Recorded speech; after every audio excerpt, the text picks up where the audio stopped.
Let's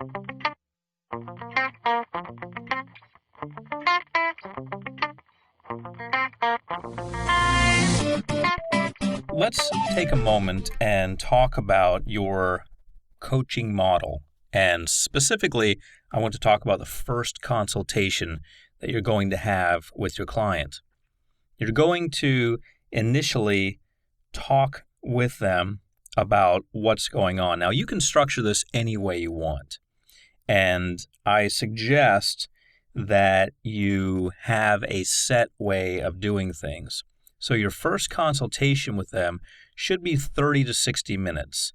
And you are attempting in that time to overcome any of their concerns, because trust me, they have concerns.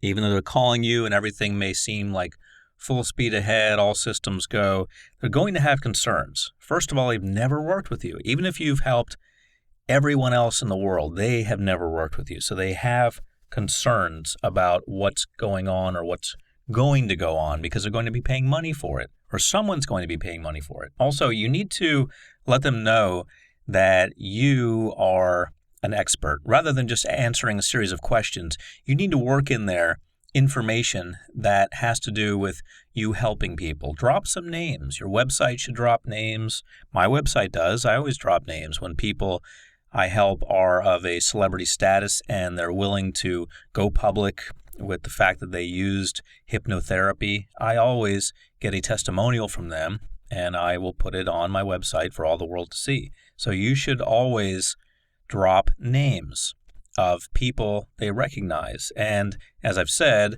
you should always mention people who are the average Joe, so to speak, so they know that you don't just work with celebrities who have millions of dollars and could care less if it works or not.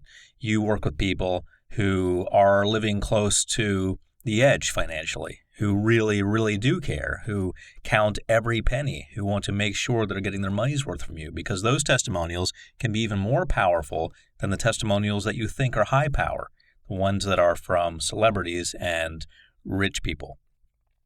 So 30 to 60 minutes is good enough.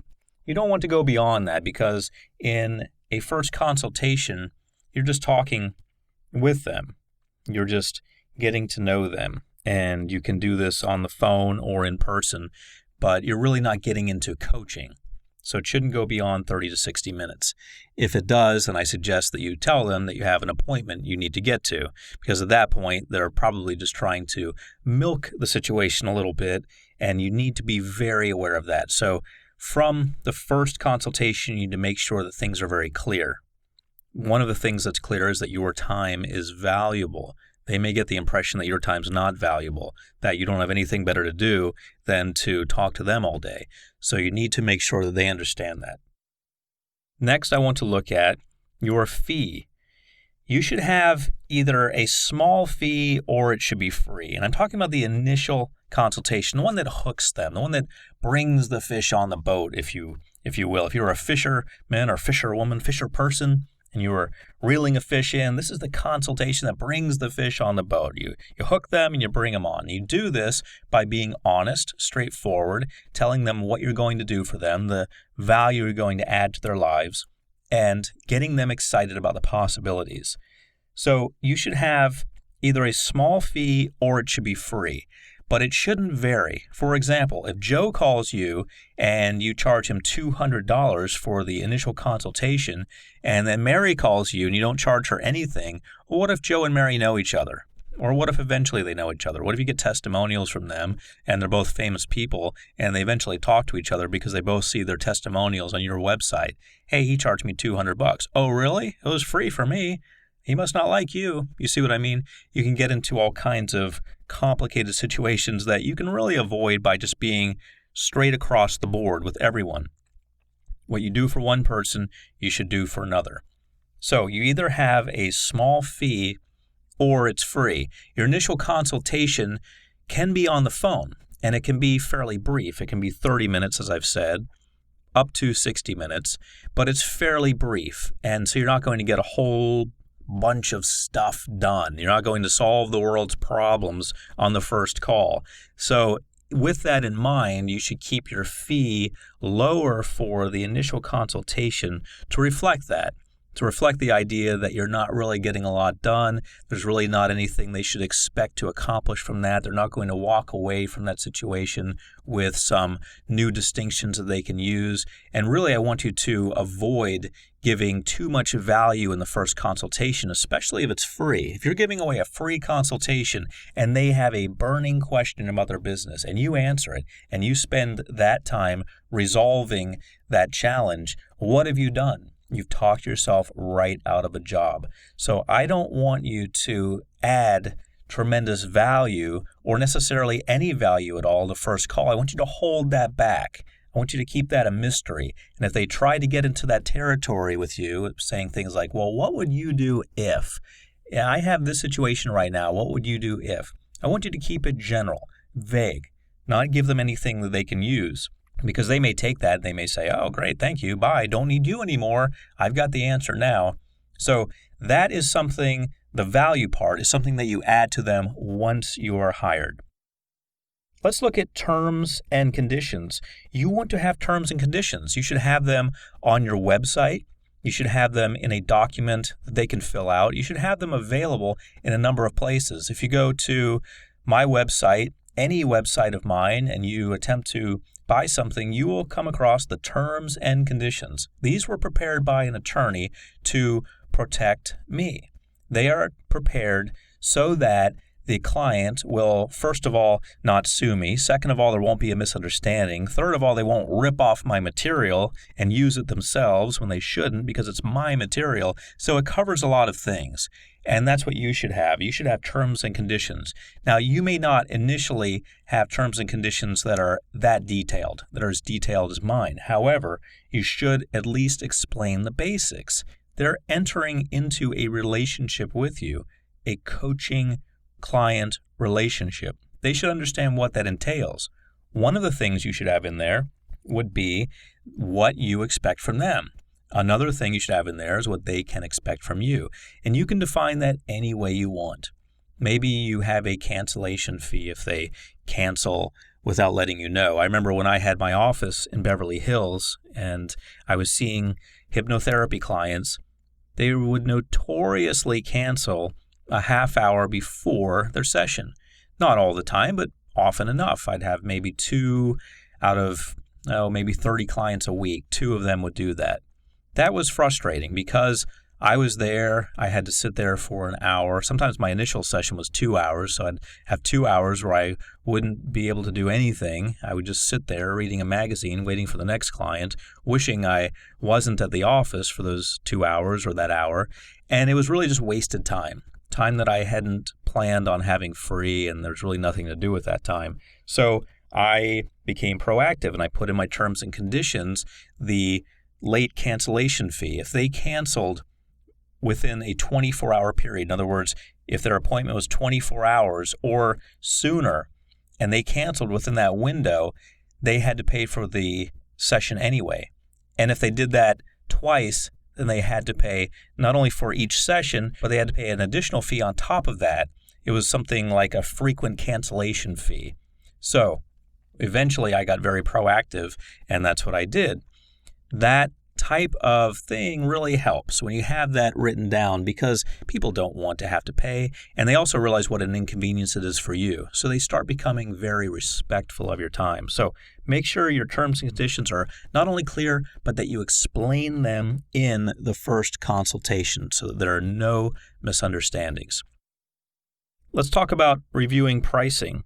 You need to review your pricing with them. You need to make sure that they understand what's going on, that they understand that if they pay for 10 sessions, they get one free, for example, or that you're going to charge $250 for every session after that one.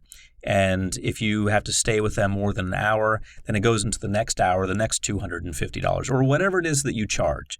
And I'm not suggesting that you charge any certain fee, but what I will suggest is this, and this has always worked for me. I suggest that you set yourself up as the most expensive life coach available, or at least in your area. You don't have to be the most expensive life coach in the world, but I suggest that you are the most expensive life coach in your area. What does that do? That sets up the perception of value. Perception of value is everything, especially when they don't know you. If they don't know who you are, they don't know what to expect. They don't know what value you're going to add to their lives, to their situation. Maybe they know what you did for so-and-so, but they don't really know what you're going to do for them. Because of that, you don't really have the leverage that you need. But if you set up your price, people are going to respond to that. And there was a study done a while back where they took 2 bottles of water, and one bottle was priced at one price and one bottle was priced at a higher price. The one that was priced at the higher price was perceived as being better, even though they were identical. They were the same water, but the higher price one was perceived to be better just because the price was higher. You are going to automatically rise in the eyes of your clients, rise in value if you price yourself higher. So find out what everyone else in your area, at least in your city, is charging for life coaching if there are life coaches in your area. If not, then branch out to your state. Look around your state. Type it into a search engine search and find out the life coaches in your state, what they're charging. Call them up. Look at their website. See what they're charging. Make sure you're charging more than them. Now, initially, you're going to think this is going to scare everyone away. They're going to say, wait a minute, I would never pay that price. You've got to trust me when I say, and I've been the most expensive hypnotherapist for a long time now, trust me when I say that it is going to pay off over and over for you. You're going to raise the perception of value in their eyes. But the important thing here is that you review the pricing with them. No matter what you charge, make sure they understand what they're getting into. Make sure they understand not only your terms and conditions, but make sure they understand exactly what you're going to charge, because nobody wants any surprises. They don't want to get a bill and look at it and say, what in the world is this? And you don't want that to happen either, because when that happens, again, your job may be in jeopardy, or they may think that you were dishonest somehow. So make sure that you're 100% honest from the beginning, and you explain everything they will pay. Let's discuss forms of communication. Now, you're going to have to be very clear with them about how you want to communicate, and they're going to have to be very clear with you about how they want to be communicated with. And you're going to have to come to some kind of agreement. We already talked about a little bit of this. We talked about the different ways you can communicate, and realize that ultimately it comes down to what they want. But really, if there's a form of communication that you're not comfortable with or you're not well versed at, then you're either going to have to learn it or you're going to have to share with them that you don't use that form of communication. And this reminds me of Skype. Skype is a way to communicate with people online on a computer, and it's very efficient, very effective, very wonderful. But for a long time, I didn't use Skype. People would want to set up meetings with me all the time. And my assistant would tell me that so-and-so wants to have a meeting with me on Skype. And I would say, I don't use Skype. Tell them I don't use Skype. Let's set it up on the phone. And so she would have to go back to them and tell them that we need to talk some other way. I was resistant to it. Maybe it's a sign of age, I don't know. But I was resistant to learning Skype because I thought, oh, it's just one more thing to get me in front of a computer. Why can't people just get on the phone and talk to each other? Little did I realize just how powerful Skype is. First of all, it has an interface which is very similar to the phone. Second of all, it has a video interface. And third, you can just talk to someone if you want to without the video. So you can talk to someone, you can type to someone, you can see them, you can see charts they're showing, you can send files. It's just amazingly wonderful, and I love it now. But initially I didn't. So you need to find out what they love and what they don't. And if they are people who like something like Skype or whatever the next big thing may be, rather than being resistant, I want to encourage you to take the time to learn it, because if enough people are saying something, there's probably some validity to it. Always keep that in mind in your life. If enough people are telling you the same thing, that's something you need to pay attention to. So enough people were requesting that I get on Skype, and I thought there's nothing to it. Sure enough, I tried it out one day, and it revolutionized the way that I do business, the way I communicate with people. But make sure you discuss forms of communication and how you're going to communicate with them. That all happens in the first consultation. You get that all on the table. Make sure that you're able to speak their language, so to speak, able to text if that's what they prefer, and that you're okay with that, or email or call. Make sure that you understand how the communication is going to work, what form or forms it will take. You need to discuss static or integrative plans. Now, static plans are plans that are set and they stay still. Integrative plans are plans that have to do with other parts being integrated into them. Now, when we talk about a static plan, you're setting the number of sessions or putting a limit on the communications. So you can have plans like this, but you need to discuss that ahead of time. For example, what I'm talking about here is that if you want to have only 6 sessions, let's say they pay you $1,000 a month, and you tell them that bought them 6 sessions, okay? So that's static, that's set. You're going to have a set number of sessions, set number of communications. Let's say you have 6 one-hour sessions, and they're allowed 15 additional communications by text or email or what have you, and that's it. Beyond that, you're going to charge extra.